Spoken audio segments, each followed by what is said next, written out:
Hello everyone. तो आज हम पढ़ने के लिए जा रहे हैं इलेक्ट्रिक चार्जेस इन फील्ड का लेक्चर नंबर 10। आज हम कूलम्ब्स लॉ से रिलेटेड कुछ न्यूमेरिकल्स क्लियर करेंगे। ओके, तो फर्स्ट क्वेश्चन आप देखिए स्क्रीन पर क्या देके रखा है। हमें इस क्वेश्चन में देके रखा है कि हमारे पास 2 पॉइंट चार्जेस हैं ए और बी। एक पर है चार्ज +4q। ओके, सेकेंड की जो चार्ज है वो -q है। वो एक दूसरे से कितनी डिस्टेंस पर है? तो 0.4 मीटर की सेपरेशन पे रखे हुए हैं। अब क्वेश्चन ये है, ये तो हमारे पास गिवन है, ठीक है, कि दो चार्जेस हैं, एक पर +4q चार्ज है, सेकेंड पे -q है, दोनों एक दूसरे से 0.4 मीटर की सेपरेशन पे रखे हुए हैं। क्वेश्चन ये है कि इन दोनों को जो लाइन ज्वाइन कर रही है, ये लाइन ज्वाइन कर रही है, ये यहां से यहां तक क्लियर है। अब इस लाइन में कहीं पर हम एक चार्ज लेते हैं Q0, ये प्लस का है, ठीक है। एक चार्ज हम क्या लेते हैं? Q। ओके, एक +Q चार्ज लेते हैं। तो क्वेश्चन ये है कि हम इस +Q चार्ज को इस लाइन में कहां पर रखें? यहां, यहां, यहां, यहां, कहां रखें कि इस पर नेट चार्ज, सॉरी, किस पर नेट फोर्स कितना लगे? 0 लगे। क्वेश्चन क्लियर है, ठीक है। इस चार्ज को हम कहां पर रखें या कितनी डिस्टेंस पर रखें तो उस पर नेट फोर्स क्या हो जाए? 0 हो जाए। क्लियर है। तो अब आप सोचिए +Q को कहां पर रखें, तो हम रख के देखते हैं। अगर इस +Q को मैं यहां पे रख लूं तो क्या इस पर नेट फोर्स 0 हो सकता है क्या? देखिए, अगर मैं इसको यहां पे रखूंगा तो क्या होगा? इस +4q और q के बीच में, एक दूसरे के बीच में कौन सा फोर्स लगेगा? फोर्स ऑफ रिपल्सन, ठीक है। एक दूसरे को ये रिपेल करेंगे तो ये इधर भाग के चला जाएगा। क्लियर है, ये इधर भाग के चला जाएगा। तो इस कंडीशन में इस पर नेट फोर्स 0 नहीं हो सकता है। चलिए इसको अब यहां पर हम रखते हैं +Q को, तो क्या नेट फोर्स 0 हो जाएगा क्या? ये +4q इस q को रिपेल करेगा, -q इसको अट्रैक्ट करेगा, ठीक है। अब ये इसको रिपेल करेगा, इसको अट्रैक्ट करेगा, ये तो इधर भाग जाएगा, रिजल्टेंट इधर लग जाएगा। नेट फोर्स इस पर क्या 0 होगा? नहीं होगा। बट अगर हम इसको यहां कहीं पर रखें, इस q को, ठीक है, तो इस कंडीशन में देखिए क्या होगा कि ये जो +4q है इस q को इधर धक्का मारेगा, इधर इसको ये रिपेल करेगा F1 फोर्स से, प्लस प्लस, बट डिस्टेंस ज्यादा है तो थोड़ा कम फोर्स से रिपेल करेगा। हमें पता है force is inversely proportional to the square of distance between them, ठीक है। तो ये डिस्टेंस ज्यादा है इसलिए रिपेल तो करेगा बट कम फोर्सेस से करेगा। और ये जो है -q इस +q को क्या करेगा? अट्रैक्ट करेगा, क्योंकि ये अनलाइक चार्जेस है, बट पास में है तो थोड़ा ज्यादा फोर्स से अट्रैक्ट करेगा। क्लियर है। तो अब हम इस कंडीशन में देख सकते हैं कि इस पर 2 इक्वल और अपोजिट फोर्स लग जाएंगे। इसके कारण इस पर नेट फोर्स क्या हो जाएगा? 0 हो जाएगा। क्लियर है। तो एक लौता केस है ये, यहां पर जिस कंडीशन में अगर इस चार्ज को हम रखेंगे तो नेट फोर्स क्या हो जाएगा? 0 हो जाएगा। यहां पर हम देखते हैं तो यहां पर रिजल्टेंट इधर लगेगा, इधर भाग जाएगा, नेट फोर्स 0 नहीं होगा। यहां पे देखेंगे बहुत पास पास में रहेंगे, तो जोश धक्का मार देगा ये, तो नेट फोर्स 0 नहीं होगा। क्लियर है, इसी कंडीशन में 0 होगा। अब हमें ये बताना है कि कितनी डिस्टेंस पर इसको हम रखेंगे तब 0 होगा फोर्स। क्लियर है। तो हम इसको देखते हैं, इसकी मैं थोड़ा क्लियर कर देता हूं। तो इसको सॉल्व करने के लिए एक हमारे पास इंफॉर्मेशन है कि इस पर नेट फोर्स कितना होना चाहिए? 0। मींस ये वाला जो फोर्स लग रहा है और ये वाला जो फोर्स लग रहा है, ये दोनों कैसे हैं? इक्वल हैं और अपोजिट है, तभी तो नेट फोर्स 0 हो रहा है। ये पेन है, मैं इधर से इसको इधर खींच रहा हूं और इतने ही फोर्स से मैं इसको इधर भी खींच रहा हूं, ठीक है। तो इस पर नेट फोर्स कितना लगेगा? 0 लगेगा। मैं जितने फोर्सेस में इधर खींच रहा हूं और जितने फोर्सेस इधर खींच रहा हूं दोनों इक्वल और अपोजिट है, तो नेट फोर्स क्या हो जाएगा? 0। ठीक है। तो अगर हम F1 और F2 निकाल ले और इन दोनों को इक्वल कर दें, क्योंकि नेट फोर्स क्या है, 0 है। नेट फोर्स 0 कब होगा, इधर और इधर वाला दोनों फोर्स इक्वल होंगे। तो हम ये दो निकालना चाहते हैं, तो फोर्स कूलम्स लॉ से हम निकाल सकते हैं। ठीक है, इसके लिए हम कंसीडर कर लेते हैं कि 0.4 है, ये कितनी है, ये R है, ये R डिस्टेंस है, और यहां से इस पॉइंट तक की डिस्टेंस कितनी है, इस चार्ज तक की डिस्टेंस x है। ठीक है, तो पहले हम निकाल लेते हैं F1, इन दोनों के बीच का फोर्स।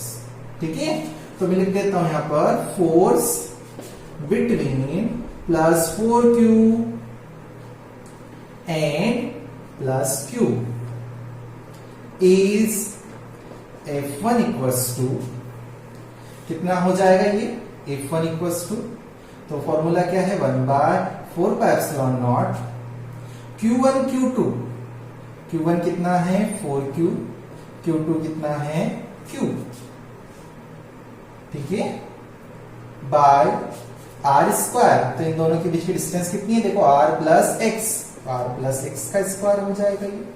ओके, अब F2 भी निकाल लेते हैं, फोर्स बिटवीन F2 कौन सा, इन दोनों के बीच, ठीक है, minus Q and plus Q, कितना हो जाएगा, F2 equals to 1/4πε0 minus Q, या मैग्नीट्यूड ले रहे हैं तो Q ही ले सकते हैं। ठीक है, माइनस तो हमें डायरेक्शन बताता है, क्योंकि हम मैग्नीट्यूड निकालते हैं कूलम्स लॉ में जनरली। ठीक है, मैग्नीट्यूड में प्लस ही होना है कुल मिलाकर, तो क्या हो जाएगा Q into Q by R square, दोनों के बीच की डिस्टेंस कितनी है, x स्क्वायर।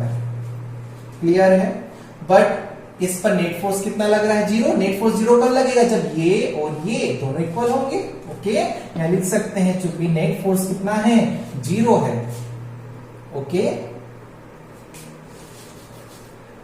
नेट फोर्स कितना है, 0 है। अब नेट फोर्स 0 कब लगेगा, जब दोनों ये इक्वल हो जाएंगे। कौन कौन, F1 equals to F2, F1 equals to F2 कर दो, F1 कितना है 1/4πε0 4Q into Q by R plus x square, R plus x का होल स्क्वायर, सॉरी यहाँ पे पूरे का स्क्वायर था, ठीक है, पूरा इसका और इसका होल स्क्वायर था, equals to 1/4πε0 QQ by x square. Clear है, देखते हैं क्या कैंसिल हो रहा है, 1/4πε0 से 1/4πε0 कैंसिल हो जाएगा, ये Q से ये Q कैंसिल, इस Q से ये Q कैंसिल हो जाएगा। ठीक है, क्या बचेगा 4/R प्लस एक्स का whole square equals to 1/x square. दोनों साइड आप क्या कर दो, रूट लगा दो, तो क्या हो जाएगा √4R प्लस एक्स का whole square equals to √1/x square. तो इसका क्या बनेगा, 4 का क्या हो जाएगा, 4 का हो जाएगा 2 डिवाइडेड बाय, इसका क्या हो जाएगा R प्लस एक्स, स्क्वायर से ये रूट कैंसिल हो जाएगा, इक्वल्स टू क्या हो जाएगा 1/x। इसको हम सॉल्व करते हैं तो क्या बन जाएगा, क्रॉस मल्टीप्लिकेशन कीजिए, 2x equals to R plus x, x इधर आएगा माइनस में हो जाएगा, ठीक है, 2x minus x, x equals to R।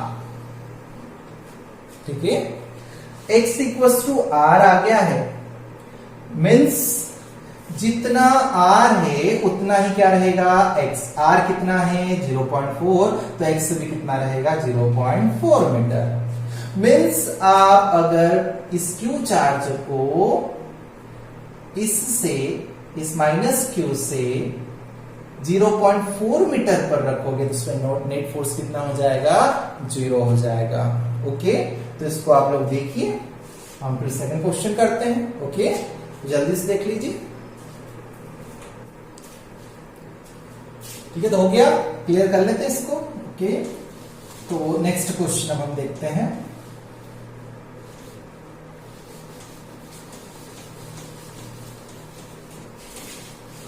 Question number 2 important question है। ओके, तो इस पे आते हैं हम क्वेश्चन नंबर 2 पर, है ना। ये आ चुका है आपका सीबीएसई में 2009 में। ओके, तो देखिए क्वेश्चन में क्या देके रखा है। तो हमारे पास 2 पॉइंट चार्जेस हैं, है ना। ये कुछ डिस्टेंस पर रखे हुए हैं। क्वेश्चन पढ़िए, कितने पर हैं? 30 सेंटीमीटर पर रखे हुए हैं। ओके, 30 सेंटीमीटर पे है और ये जो चार्जेस हैं एक दूसरे को रिपेल कर रहे हैं। इस पे कुछ चार्ज है, इस पे कुछ चार्ज है, ठीक है। ए और बी ये 2 पॉइंट पे कुछ चार्ज है। इन दोनों पॉइंट पर जो चार्ज है उनका सम है, कितना है? 7 माइक्रोकूलम। मीन्स इसका और इस पर जो चार्ज है दोनों का सम कितना है? 7 माइक्रोकूलम। मीन्स इस पर 3 है तो इस पर कितना हो गया? 4 + 3 7। इस पर 2 है तो इस पर 5 5 + 2 7। अगर इस पर 6 है तो इस पर 1, तो 6 + 1 7। मीन्स इस पर और इस पर जितना चार्ज है दोनों का सम कितना है? 7 माइक्रोकूलम।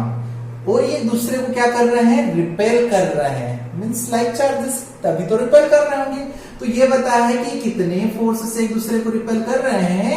1 न्यूटन। मीन्स हमें फोर्स की वैल्यू देके रखी है 1 न्यूटन। क्लियर है? अब हमें ये बताना है कि इस ए और बी की वैल्यू कितनी कितनी है। मीन्स ए पर कितना चार्ज है, बी पर कितना चार्ज है। हमें ये देके रखा है दोनों का सम 7 माइक्रोकूलम है, पर हमें ये नहीं पता कि ए पे चार्ज कितना है, बी पर कितना चार्ज है। क्लियर है? तो हमें इन दोनों की वैल्यू निकालनी है। Means charge Q on A और चार्ज Q ऑन B, ये हमें वैल्यूज निकालनी है। क्लियर है? तो हमारे पास क्या इंफॉर्मेशन है कि दोनों एक दूसरे से 30 सेंटीमीटर की डिस्टेंस पर हैं, दोनों एक दूसरे पर 1 न्यूटन का फोर्स अप्लाई कर रहे हैं और दोनों का जो सम है वो है 7 माइक्रोकूलम। ठीक है, तो इसको सॉल्व करने के लिए हम क्या कंसीडर कर लेते हैं कि एक पर चार्ज कितना है? x। एक पर कितना है? x। तो दूसरे पे कितना हो जाएगा? दूसरे पे हो जाएगा 7 - x। क्लियर है? अगर इस पर है 4 तो इस पर क्या हो जाएगा? 7 - 4 मतलब 3। इस पर है अगर 5 तो इस पर कितना हो जाएगा? 7 - 5 मीन्स 2। क्लियर है? तो हमने कंसिडर कर लिया है कि एक पर x है, दूसरे पे कितना हो जाएगा? 7 - x। अब हम कूलम्ब्स लॉ लगा सकते हैं। कूलम्ब्स लॉ क्या बताता है? फोर्स इक्वल्स टू 1/4πε0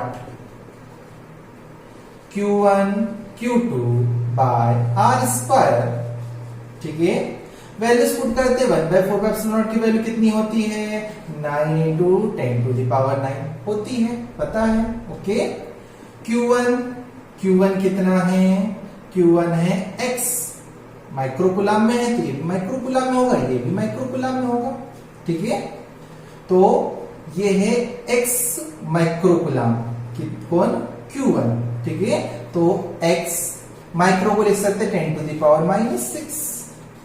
ठीक है, माइक्रो को क्योंकि फॉर्मूले में वैल्यूज पुट करना वो ऐसा यूनिट में पुट करना है। माइक्रोकूलम कूलम में कन्वर्ट करेंगे तो ऐसा यूनिट में क्या हो जाएगा? 10⁻⁻⁶ से मल्टीप्लाई करेंगे। ओके, इनटू सेकंड कितना है? Q2 है हमारे पास 7 - x माइक्रोकूलम में 10⁻⁻⁶ से मल्टीप्लाई करेंगे, डिवाइडेड बाय, ठीक है, डिवाइडेड बाय r²। तो दोनों के बीच की डिस्टेंस कितनी है? 30 है। ठीक है, 30 सेंटीमीटर। इसको मीटर में कन्वर्ट करना पड़ेगा, तो मीटर में हम क्या लिख सकते हैं? 0.3। r का स्क्वायर तो स्क्वायर रखेंगे।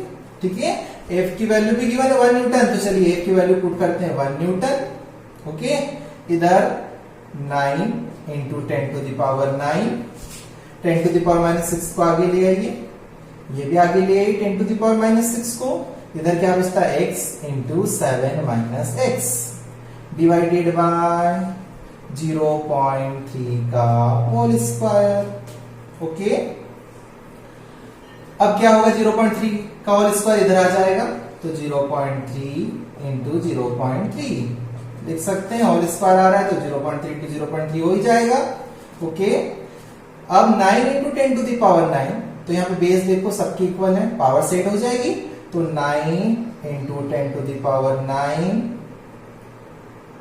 माइनस 6 इंटू मल्टीप्लाई कीजिए 7x minus x square. Okay, आ गया होगा आपको सॉल्व करते हुए।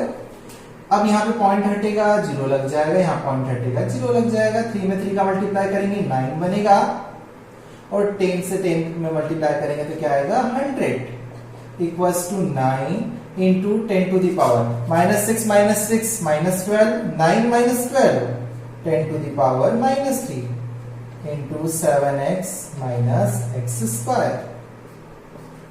ओके, इसको इधर पहुंचा दीजिए। ठीक है, तो हम क्या आगे लिख सकते हैं 9 इंटू 10 टू द पावर 2, 100 को लिख सकते हैं 10 टू द पावर 2, और ये मल्टीप्लाई में डिवाइड में आएगा तो क्या बनेगा 1/9 into 10 to the power -3। Okay, equals to 7x minus x square.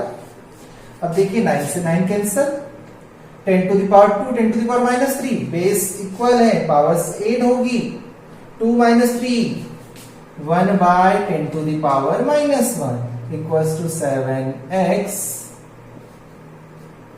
Minus x square. ठीक है, 10 टू द पावर -1 ऊपर गया, क्या बनेगा 10 बन जाएगा, 10 to the power +1 equals to 7x minus x square. इसको उधर लेके जाएंगे तो क्या बन जाएगा हमारे पास, देखिए 7x minus x square -10 equals to 0। Okay, clear है? थोड़ा सा ऊपर लिख देता हूं मैं, है ना। हाँ, क्या इक्वेशन बन रही है हमारे पास 7x माइनस एक्स स्क्वायर -10, इसको ऐसा लिख सकते हैं क्या, minus x square plus 7x minus 10 equals to 0। Minus common निकालिए, उधर पहुंचा दीजिए तो क्या हो जाएगा x square minus 7x plus 10 equals to 0। ये हमारी 10th लेवल की इक्वेशन, इसको हम सॉल्व कर सकते हैं कैसे, एक्स स्क्वायर 7x को क्या लिख सकते हैं minus 5x minus 2x plus 10 equals to 0। इन दोनों में से x कॉमन निकालिए, क्या आ जाएगा, x कॉमन निकाला, x माइनस 5, यहां से -2 कॉमन निकाल लीजिए तो क्या बचेगा x minus 5 equals to 0। x minus 5 common निकालिए तो क्या बचेगा अंदर, x माइनस 2 इक्वल्स टू 0। एक बार इसको इसके सामने रखिए, एक बार इसको सामने रखिए, तो x इक्वल्स टू आ जाएगा 5 और क्या आ जाएगा 2 आ जाएगा, x की वैल्यू 2 आ जाएगी। ठीक है, मीन्स एक पर चार्ज है 5 माइक्रोकुलाम और दूसरे पर कितना है 2 माइक्रोकुलाम, और दोनों का सम 5 + 2 कितना रहेगा 7 रहेगा। ओके, तो ये आप लोगों को आना चाहिए। क्लियर है? तो ये है क्वेश्चन नंबर 2। ओके, तो नेक्स्ट क्वेश्चन देखते हैं, जब तक आप इसको क्लियर कर लीजिए। ओके,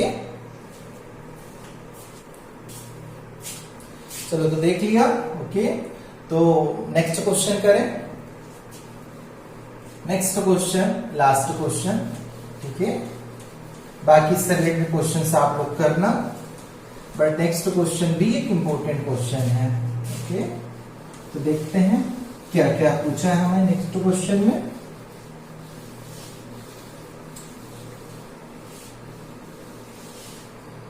तो क्वेश्चन है क्वेश्चन नंबर 3।